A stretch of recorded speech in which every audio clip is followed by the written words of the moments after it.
Bapak, Ibu, saudara-saudari sekalian, ibadah minggu ini kami pimpin dengan ibadah nuansa pemuda.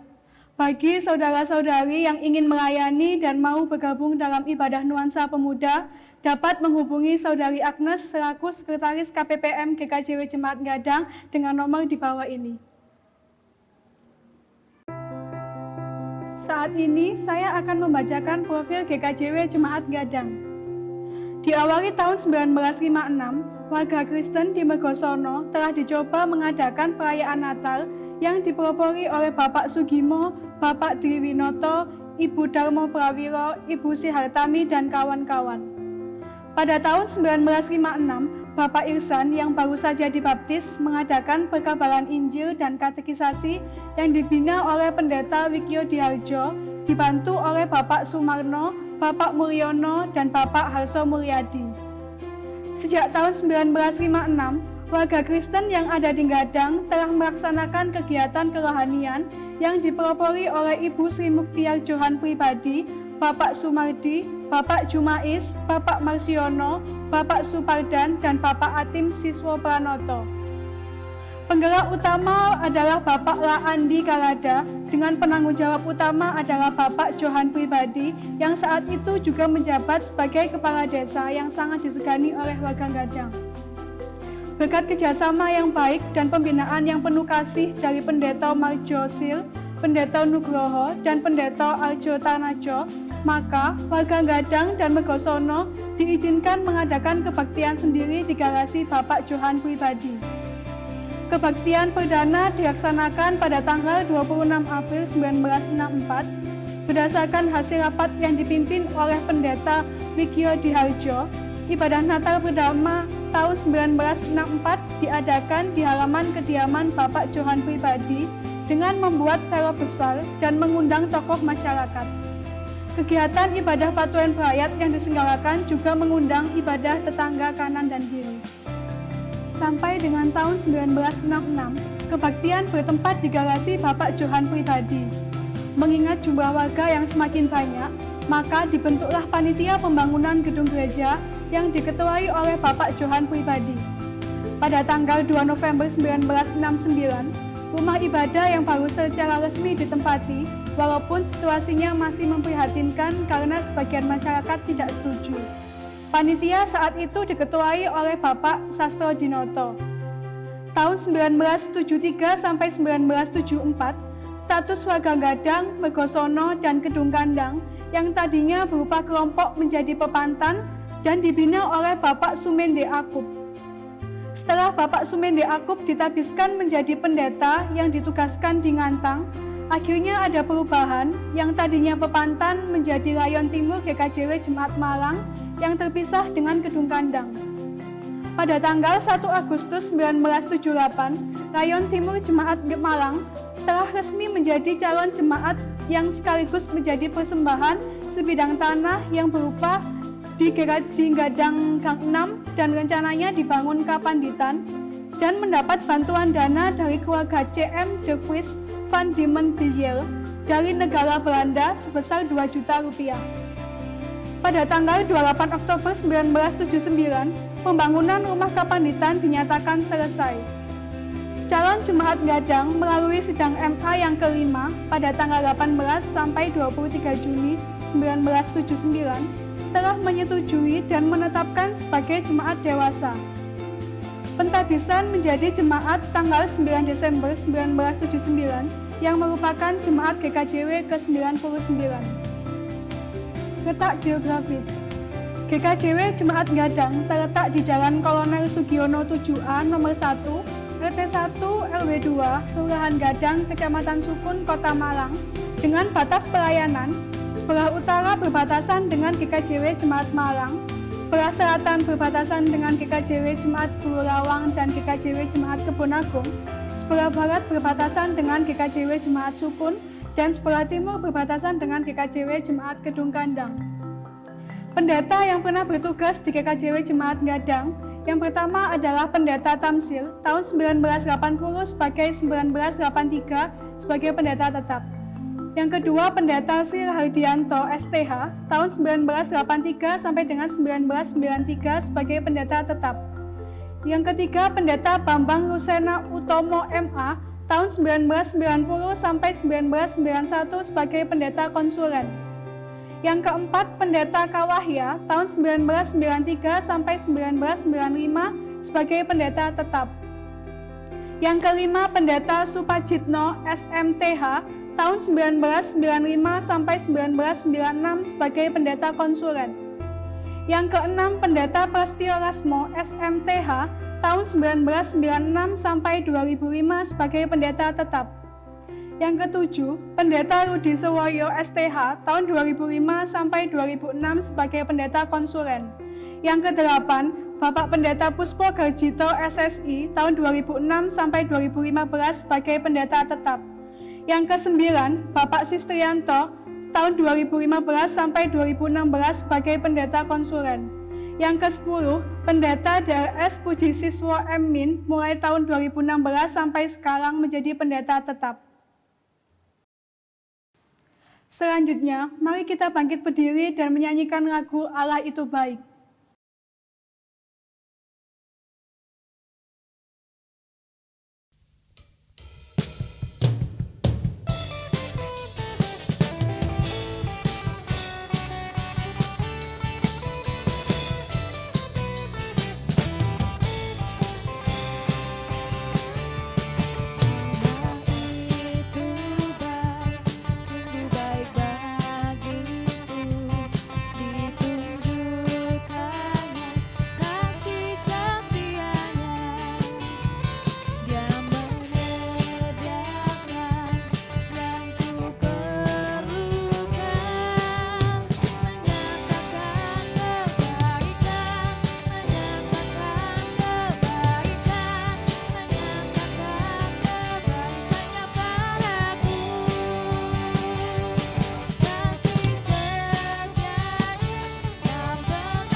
Bapak Ibu jemaat yang dikasihi Tuhan, bersama-sama di dalam ibadah nuansa pemuda, mari kita hayati dengan bersama-sama kita mengambil saat hening. Ibadah saat ini kami lakukan dengan mengaku dan percaya kepada Allah Bapa Pencipta langit dan bumi, yang adalah sumber segala berkat dan rahmat, yang kasih setianya kekal selama-lamanya. Turunlah anugerah damai sejahtera dari Allah Bapa, Tuhan Yesus Kristus Allah Sang Putra, menyertai saudara-saudara sekalian. Amin. Dipersilahkan duduk. Bersama-sama kita akan membaca firman Tuhan untuk mendasari ibadah saat ini melalui Kitab Kejadian 1 ayat 1 sampai dengan 2 demikian. Pada mulanya Allah menciptakan langit dan bumi. Bumi belum berbentuk dan kosong. Gelap gulita menutupi samudra raya, dan Roh Allah melayang-layang di atas permukaan air. Mari sabda Tuhan ini kita sambut dengan menaikkan pujian, Tuhanku pilah hati kawanku.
Bapak Ibu jemaat yang dikasihi Tuhan, bersama-sama kita menyadari bahwa dalam perjalanan kehidupan kita begitu banyak dosa dan pelanggaran yang terjadi, baik pribadi kita, keluarga kita.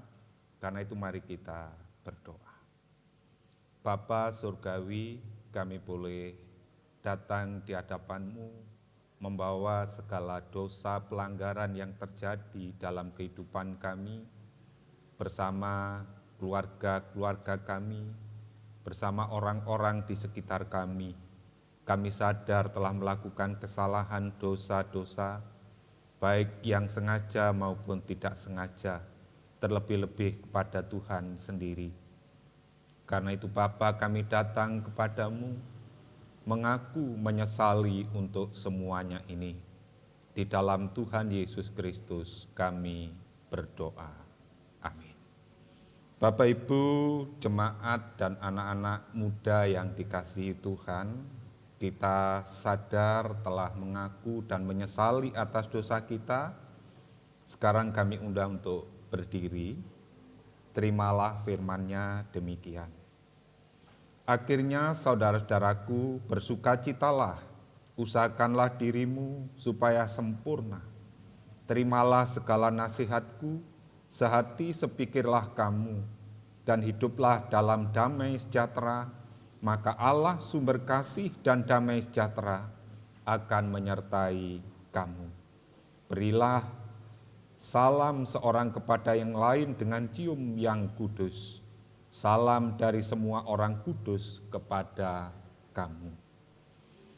Mari firman Tuhan sebagai pembimbing kehidupan kita sambut dengan menaikkan pujian bejana-Mu.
Bapak Ibu yang terkasih dalam nama Tuhan, tiba saatnya untuk kita membaca, merenungkan, dan mengumuli firman Tuhan.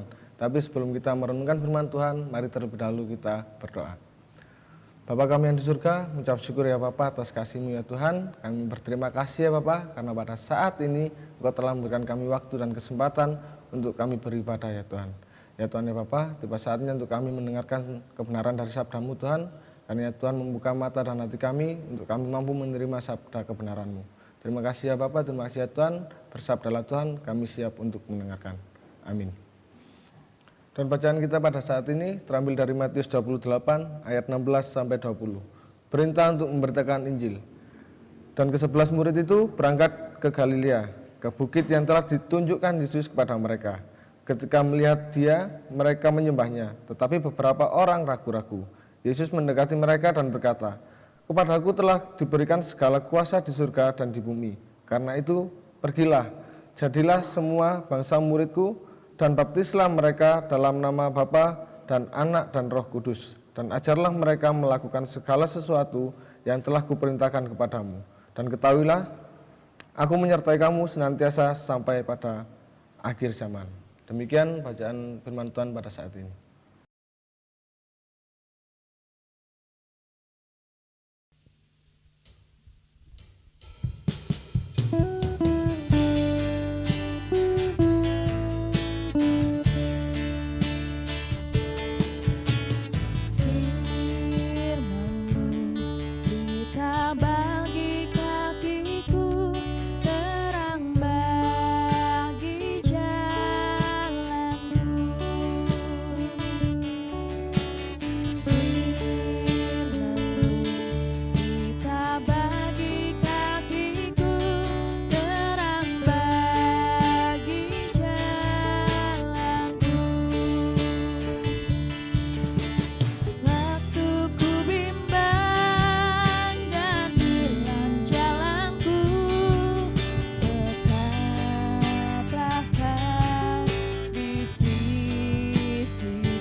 Bapak Ibu jemaat yang dikasihi Tuhan, di dalam tema kita yaitu kuasa Roh Kudus bukan untuk menguasai.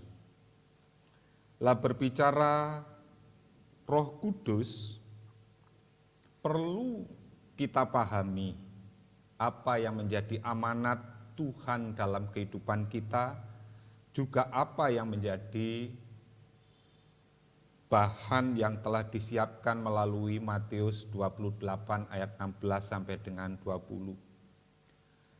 Pertama, kita harus memahami Roh Kudus itu apa. Terus Roh Kudus itu berfungsi untuk apa? Mengapa orang Kristen diberi Roh Kudus? Dari tiga hal ini kita menjadi tahu Bapak Ibu dan Saudara bahwa Roh Kudus itu adalah yaitu pribadi Allah. Lah sebagai pribadi Allah, Dia hadir bagi orang-orang yang dikasihi, yaitu yang pertama sebagai seorang penolong, penuntun, yaitu yang akan memimpin orang-orang yang dikasihi. Sebagai pribadi Allah yang mempunyai yaitu hal penting, yaitu untuk menghibur. Dan di dalam memahami Roh Kudus kita juga perlu tahu bahwa Roh Kudus itu adalah sahabat. atau teman sejati. Lah dari gambaran ini sangat penting untuk kita pahami. Kalau kita sudah memahami peran Roh Kudus, yaitu sebagai penolong, penuntun, pembimbing, pelindung, penghibur, sebagai teman sejati. Lah kalau itu yang sudah kita lakukan, terus apa fungsi? Fungsi ini kembali lagi kepada yaitu makna Roh Kudus dalam kehidupan kita. Sehingga berfungsi di tengah-tengah perjalanan kehidupan kita, tentunya kita memahami bahwa perjalanan kehidupan kita ini tidaklah mudah. Tapi kehidupan yang selalu menghadapi berbagai-bagai tantangan dan persoalan. Lah karena itulah Roh Kudus yang telah saya ungkapkan di atas tadi sebagai penolong, penghibur, teman sejati, sebagai penuntun, berfungsi supaya orang percaya ini hidupnya menjadi tertolong. Ada kehadiran orang yang menuntun dalam kehidupannya di tengah-tengah tantangan persoalan pergumulan. Di sela-sela kecapean, kelelahan, di tengah-tengah pergumulan, hadirlah seorang sahabat atau teman sejati ini. Sehingga Roh Kudus berfungsi dalam kehidupan kita. Dan yang ketiga, Roh Kudus tadi dikatakan bahwa orang percaya itu diberi Roh Kudus. Lah dari gambaran yang sudah saya ungkapkan tadi, untuk apa? Orang-orang percaya diberi kuasa Roh Kudus ini, supaya dalam perjalanan kehidupannya, hari-hari yang dilalui, tantangan-tantangan yang dialami, mereka sadar ada penyertaan Allah di sana. Makanya sekarang apa kena mengenanya? Yaitu dengan Roh Kudus dalam kehidupan kita. Makanya di situ dikatakan Roh Kudus diberikan sebagai meterai bagi orang percaya. Yaitu dikatakan Roh Kudus itu sebagai meterai. Bisa dibaca di dalam Efesus 1 ayat 13 sampai dengan 14, saya baca demikian. Di dalam Dia kamu juga, karena kamu telah mendengar firman kebenaran, yaitu Injil keselamatanmu. Di dalam Dia kamu juga, ketika kamu percaya, dimeteraikan dengan Roh Kudus yang dijanjikannya itu. Dan Roh Kudus itu adalah jaminan bagian kita sampai kita memperoleh seluruhnya, yaitu penebusan yang menjadikan kita milik Allah untuk memuji kemuliaannya. Jadi Roh Kudus punya peran penting dalam kehidupan kita. Begitu juga dikatakan Roh Kudus itu yang diungkapkan di dalam Kisah Para Rasul 2 ayat 38, dikatakan demikian. Jawab Petrus kepada mereka, bertobatlah, dan hendaklah kamu masing-masing memberi dirimu dibaptis dalam nama Yesus Kristus untuk pengampunan dosamu, maka kamu akan menerima karunia Roh Kudus. Lah dari gambaran seperti itu, mulai dari Roh Kudus itu apa, Roh Kudus itu berfungsi apa dalam kehidupan kita, dan mengapa orang percaya diberi Roh Kudus. Makanya Matius 28 ini ada satu pesan moral yang diberikan kepada kita, yang pembacaannya sudah kita ikuti bersama-sama di Matius 28 tadi. Yang secara ringkasnya, yaitu para murid-murid mulai dari awal Roh Kudus itu tetap berfungsi sampai dengan hari ini. Makanya ada satu pesan untuk kita mengabarkan kabar sukacita, betapa berharganya hidup kita di tengah-tengah dunia ini. Membawa kabar sukacita ini kepada seluruh makhluk di muka bumi ini. Artinya bagaimana nilai berbicara tentang nilai. Nilai menjadikan orang baik, orang berkenan kepada sesama, orang berkenan kepada Tuhan. Jadi nilai bagaimana hidup kita yang telah mendapatkan Roh Kudus itu untuk berkenan kepada Allah. Sehingga dari sini makanya di Kidung Jemaat 120 di situ kita sangat tahu.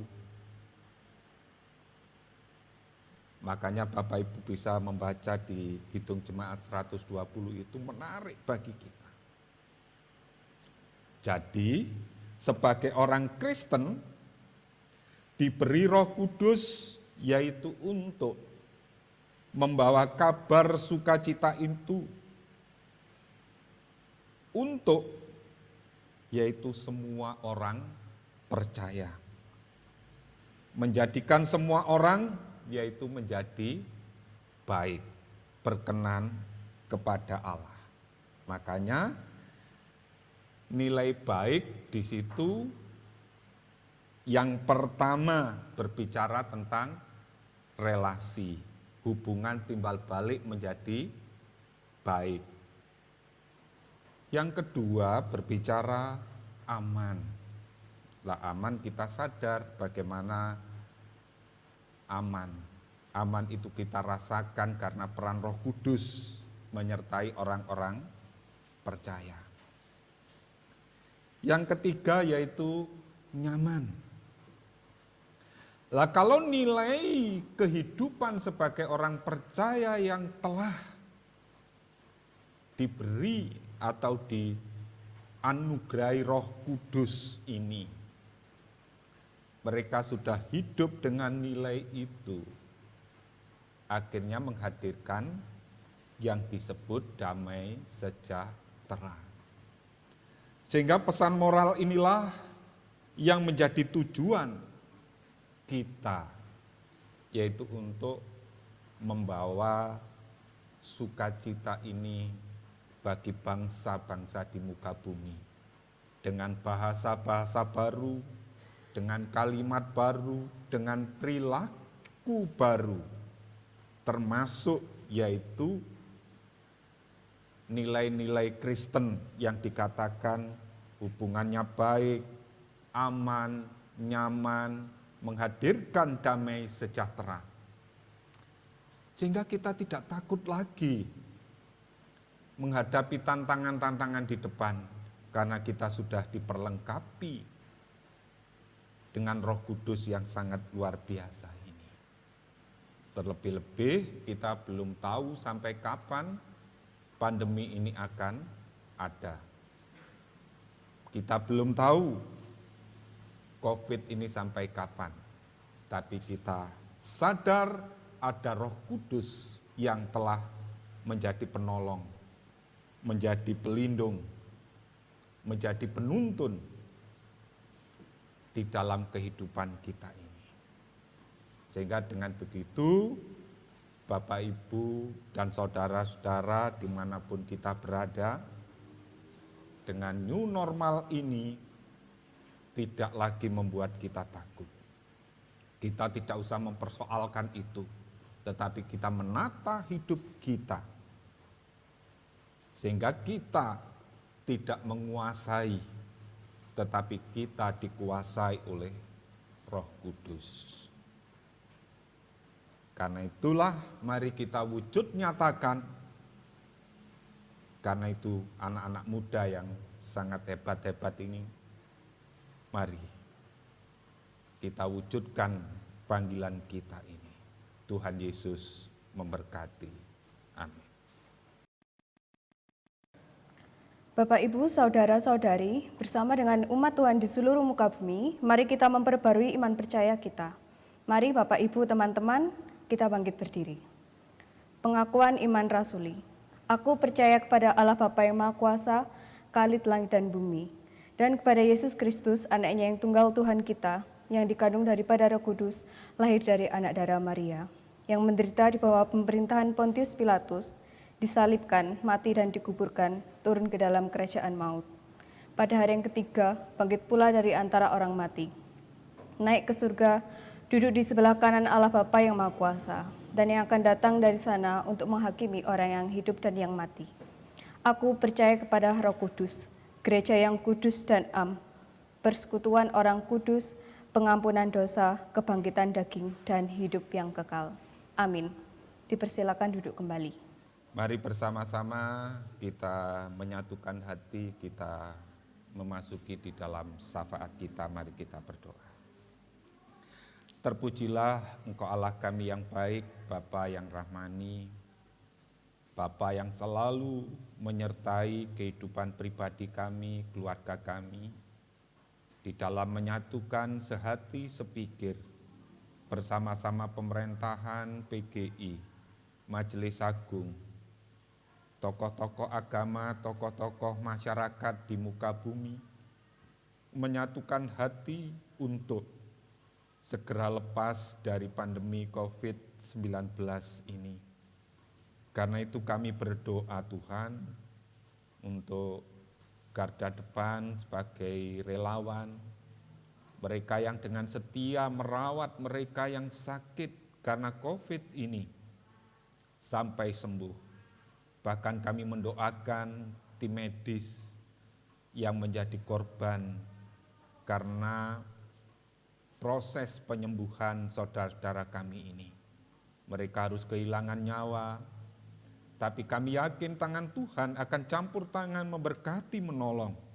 Sehingga tangan Tuhan memberkati mulai dari Bapak Jokowi dengan menteri, dengan anggota dewan yang ada, gubernur, bupati, wali kota, camat, lurah, kepala desa, RT, RW.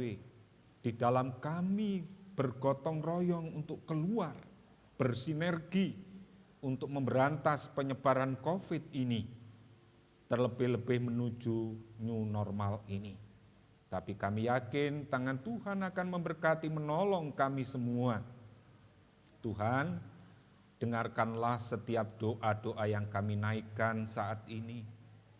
Banyak karena kasus COVID ini, saudara-saudara kami harus berhenti dari pekerjaannya. Harus dikeluarkan dari perusahaan-perusahaan, dari pabrik. Mereka juga membutuhkan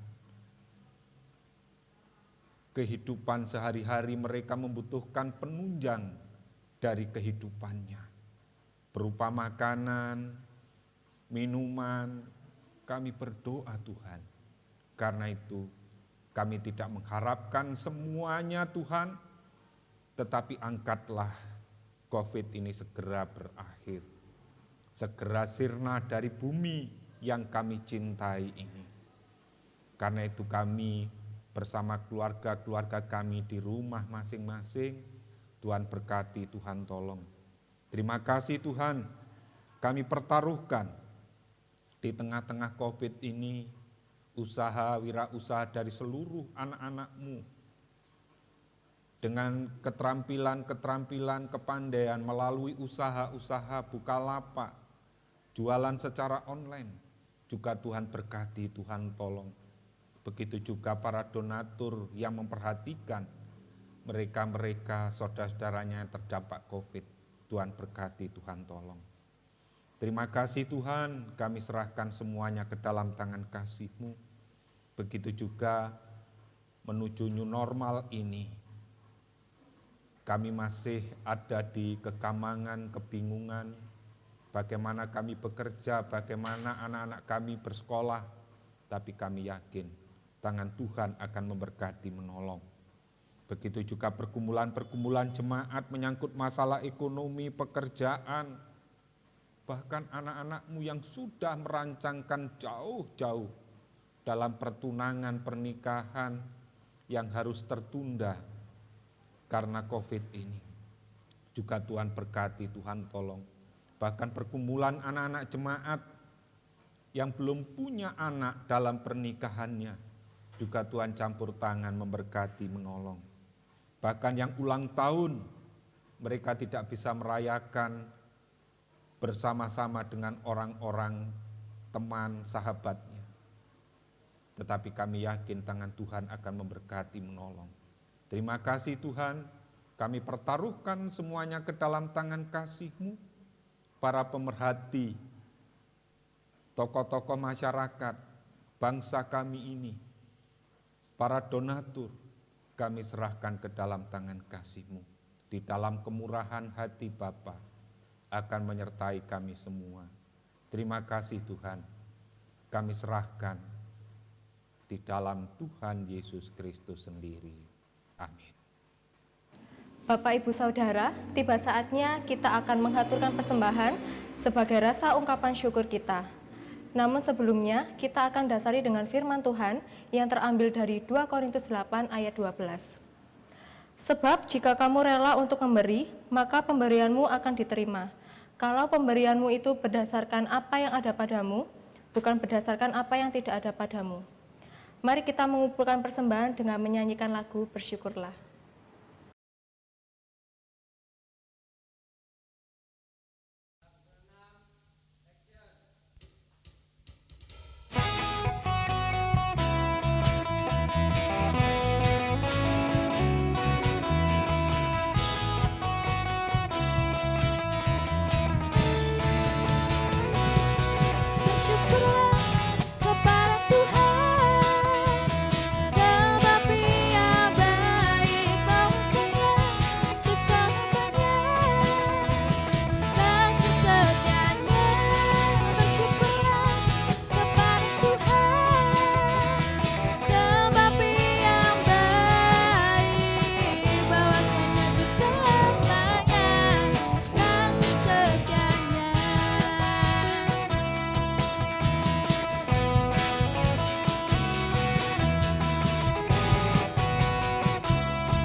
Mari kita bersatu dalam doa. Allah Bapa yang bertata di dalam kerajaan surga, mengucap syukur untuk segala berkat-Mu yang berlimpah di dalam kehidupan kami. Ya Bapa, pada hari ini kami menyerahkan persembahan yang sudah kami kumpulkan. Kiranya Engkau berkati dan sucikan. Bapa, Juga kami berdoa bagi orang-orang yang mengelola persembahan ini. Berikan mereka hikmat dan berkat, sehingga persembahan ini berguna untuk memperlebar kerajaan-Mu. Ya Bapa, kalau sebentar lagi kami akan mengakhiri ibadah minggu ini, kiranya Tuhan Yesus berkati aktivitas kami masing-masing dengan tetap berada di rumah. Terima kasih ya Tuhan, kami serahkan doa ini ke dalam tangan-Mu yang sudah mengajarkan kami berdoa. Bapa kami yang ada di surga, dikuduskanlah nama-Mu, datanglah kerajaan-Mu, jadilah kehendak-Mu di bumi seperti di surga. Berikanlah kami pada hari ini makanan kami yang secukupnya, dan ampunilah kami akan kesalahan kami, seperti kami juga mengampuni orang yang bersalah kepada kami. Dan janganlah membawa kami ke dalam pencobaan, tetapi lepaskanlah kami daripada yang jahat, karena Engkau-lah yang punya kerajaan, dan kuasa, dan kemuliaan sampai selama-lamanya. Amin.